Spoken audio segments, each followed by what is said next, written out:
Hi everyone. My name is Dezhuang. It's my great pleasure to share our recent work focus ultrasound with Microbubble accelerate the glymphatic transportation to the symposium. So first I want to do a brief introduction of the glymphatic system. We know our body has a lymphatic system, which is in charge of clear out the body waste. Well, the brain don't have a lymphatic system. Consider brain is always metabolic active and produce a lot of trash every day. Then it comes to the question, how does brain clear out the trash? About 10 years ago, Nadger's group discovered the glymphatic system, which is the paravascular network formed by the astrocytes endophate and vessel walls. The glymphatic system is mimicking the lymphatic system in the body, clear out the brain waste. For example, like the amyloid beta protein, which is a toxic protein abundant in the Alzheimer's disease, it can be cleared out through the glymphatic pathway. For many years, more and more studies proved that dysfunction of a glymphatic system is associated with multiple brain diseases like Alzheimer's, Parkinson's, stroke, and so on. The glymphatic dysfunction prevents the toxic protein effectively clear out from the brain.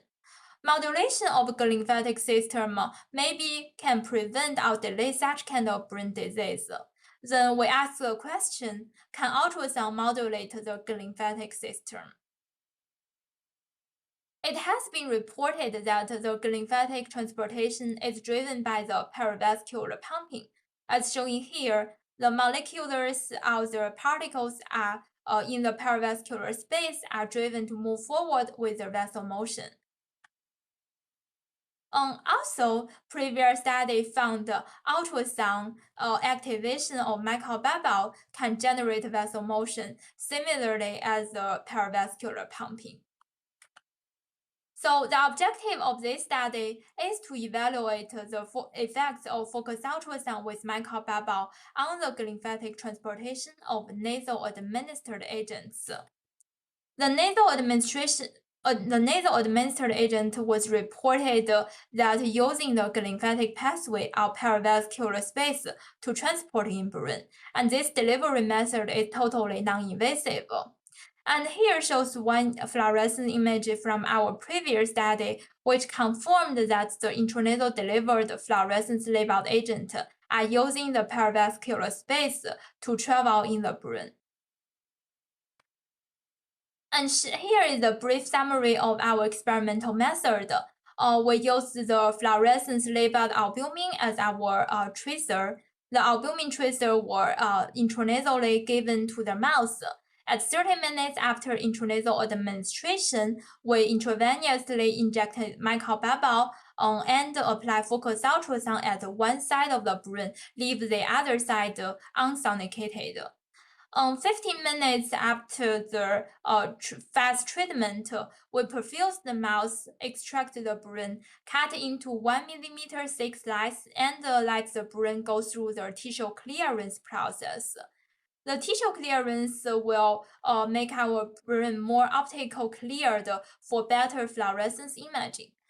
Showing here, we can see at 96 hours after tissue clearance, the brain slice become almost transparent. And now let's look at our result. Showing here is the macroscopic fluorescence imaging of a brain slice of mouse brain. We applied focused ultrasound on the left side of the thalamus after intranasal administration of fluorescence labeled albumin. We found the transportation and accumulation of the albumin tracer in the fast targeted thalamus region. The quantification of the fluorescence intensity of the brain slice indicated that fast with microbubble enhanced the accumulation of the albumin by 1.4-fold compared to the contralateral unsonicated brain side. The results indicate that at the macroscopic level, fast with microbubble can enhance albumin transport to the fast treated brain region. And then to investigate the microscopic distribution of albumin following the fast microbubble treatment, we studied the optical cleared brain slides with lectin, which is a protein that can bind to the vessel walls, indicated by the green color here. We also studied the GFAP, which is astrocyte, shown by the blue color here. The astrocytes interface and the vessel wall identified the paravascular space, which is within the vessel wall and the astrocytes interface. We found that the albumin tracer are more accumulate in the fast treated brain side within the paravascular space. And this is consistently found either along the large vessel or the small vessels. By contrast, little to no albumin tracer was observed in the paravascular space on the contralateral side of the brain, which did not undergo the ultrasound sondication. And the other images were taken under the same exposure following the same image taken setting. To further investigate what type of vessels that can involve or facilitate the fast microbubble enhanced albumin transport, we studied the brain slides with anti-smooth muscle actin antibody and lectin to differentiate the arterioles, capillaries, and veins. Looking at the fast targeted brain side, the albumins were mainly along the arterioles. And there are also some signal along the capillaries level, indicated by green lectin staining. By single vessel quantification, we found that the albumin distribution along the arterioles has significantly higher compared to the capillary and the venous. Besides looking at the albumin travel along the vessels, we also look at whether they can extravagate to the interstitial space. So here shows the confocal fluorescent image at the fast microbubble treated side of the brain. We found that albumin can extravagate from the paravascular space to the surrounding interstitial space, either from the arterioles or the capillaries, indicated by the white arrow here.